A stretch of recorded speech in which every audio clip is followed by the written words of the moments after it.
Shalom, pendoa Samas. Mari kita sambut pagi yang indah dengan senyuman dan doa. Terima kasih Tuhan telah membuat hidup kami indah, mewarnainya dengan kasih setiamu. Sehingga apapun yang kami lewati selama ini, kami bisa berkata Tuhan Yesus baik. Mari sentuh kami dengan firman-Mu pagi hari ini. Di dalam nama Yesus kami berdoa. Amin. Renungan firman Tuhan pagi hari ini bertemakan kelayakanku di hadapan Tuhan. Mari kita renungkan satu pertanyaan. Sebenarnya kita ini layak di hadapan Tuhan apa tidak ya? Sebenarnya aku ini datang menghadap Tuhan itu diterima apa enggak ya? Sebenarnya aku ini layak melayani Tuhan apa enggak? Mana mungkin layak? Hidupku penuh dengan dosa, masa laluku penuh dengan ketidakbaikan. Hari-hari berkecimpung dengan dosa dan kesalahan. Dalam bersikap, bertindak, dan bertutur kata. Belum lagi kita ini penuh dengan dosa. Bahkan punya dosa keturunan yang diturunkan oleh Adam dan Hawa. Firman Tuhan juga mengatakan bahwa tidak ada seorang pun yang layak di hadapan Tuhan. Dalam Roma 3 ayat 23, Roma 5 ayat 12, Yohanes 6:44 mengatakan dan menjelaskan bahwa semua manusia telah berbuat dosa sehingga tidak ada yang dapat membenarkan diri di hadapan Tuhan. Karena semua orang telah berbuat dosa dan telah kehilangan kemuliaan Allah dalam Roma 3 ayat 23. Jawabannya, apakah kita ini layak di hadapan Tuhan secara manusia lahiriah kita yang berdosa ini? Ya benar, jawabannya adalah kita manusia berdosa yang tidak layak di hadapan Tuhan. Bapak Ibu, saya mau sharing tentang hidup saya sebelum mengenal firman Tuhan dengan benar. Dulu waktu saya masih muda, saya berpikir bahwa saya ini bisa menebus dosa saya sendiri dengan perbuatan baik, begitu ya. Jadi setiap dosa saya hitung. Saya mencoba membayarnya dengan kebaikan-kebaikan saya. Nah, kalau membantah orang tua saya hitung, lalu saya bayar dengan kebaikan. Lalu melawan orang tua karena pacaran dengan non-Kristen, pernah itu saya ya. Saya hitung itu dosa. Lalu saya membayarnya di bulan depan seperti itu. Bicara kasar, marah, saya hitung. Lama-lama saya lelah menghitung dosa dan membayarnya. Ternyata dosa saya itu melampaui kebaikan yang saya lakukan. Hidup saya jadi tidak tenang, lalu saya dipertemukan dengan firman Tuhan yang memerdekakan saya. Saya selalu mempertanyakan waktu itu ya, sebelum saya mendengar firman Tuhan dengan benar. Pelayanan apa enggak ya enaknya ya? Ke gereja enggak ya? Kayaknya saya ini berdosa. Saya ini tidak layak. Apalagi saat bernyanyi di gereja tentang kekudusan Tuhan. Kudus, kudus Tuhan, kudus namamu. Wah, semakin jaraknya itu kayaknya jauh banget. Ini aku orang berdosa, tapi aku harus datang kepada pribadi yang maha kudus. Nah, ini gimana ini benang merahnya, begitu ya. Antara orang yang berdosa dengan pribadi yang sangat kudus. Tapi syukur kepada Allah, firman Tuhan memerdekakan saya. Karena firman juga katakan bahwa kebenaran itu memerdekakanmu, begitu ya. Efesus 2 ayat 8 sampai 9 menyatakan bahwa keselamatan adalah karunia dari Allah karena kasih karunia-Nya yang diterima melalui iman, bukan hasil usaha atau perbuatan manusia.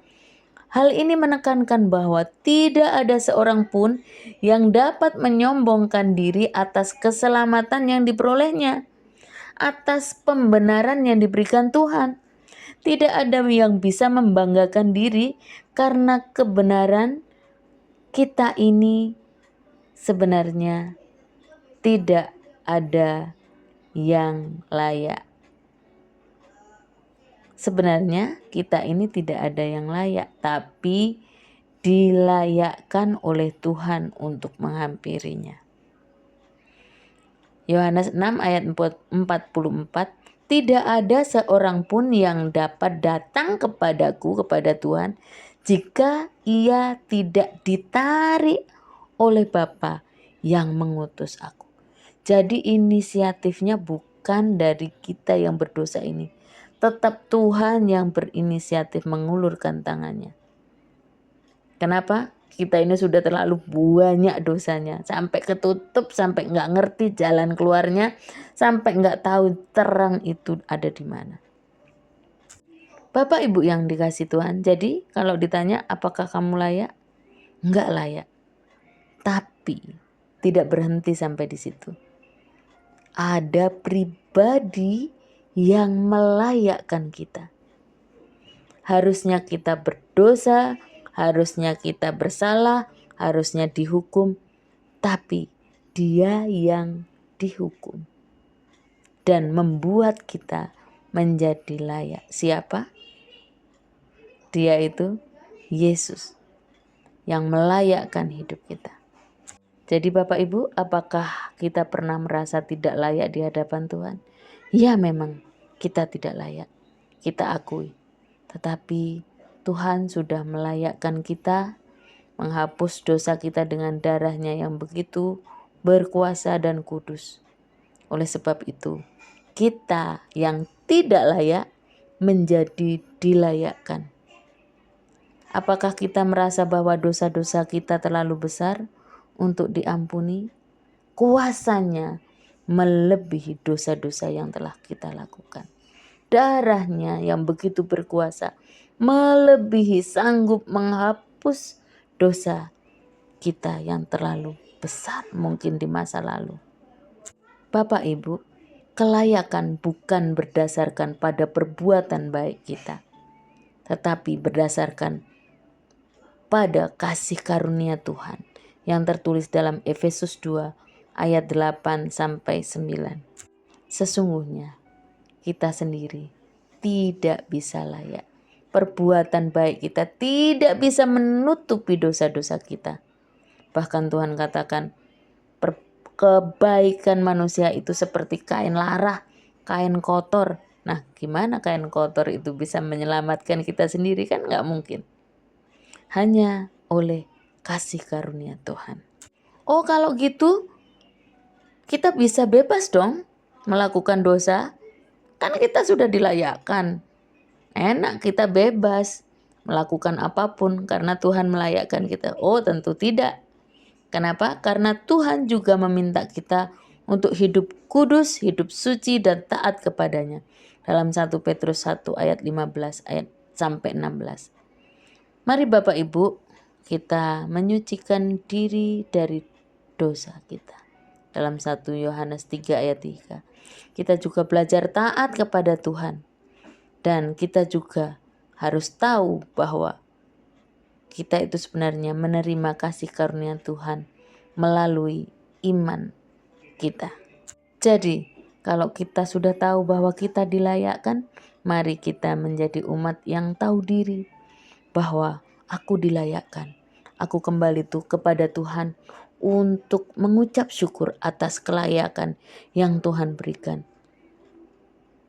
Aku mau berusaha untuk hidup suci, hidup taat kepada Tuhan, sehingga kita dapat mengalami kelayakan di hadapan Tuhan.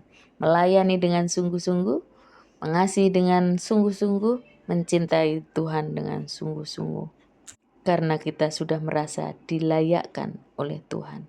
Dan merasa bahwa kita sudah juga berusaha untuk hidup layak di hadapan Tuhan. Amin firman Tuhan. Terima kasih Tuhan. Layakkan kami yang berdosa ini. Ampuni kami yang penuh dengan kebersalahan ini. Kami mohon Tuhan, Engkau selalu menggandeng tangan kami, menuntun kami untuk kami bisa hidup suci, hidup taat kepada Tuhan. Walaupun hidup kami sebenarnya juga sudah dilayakkan oleh Tuhan. Terima kasih untuk anugerah-Mu yang besar. Di dalam nama Yesus kami berdoa. Amin.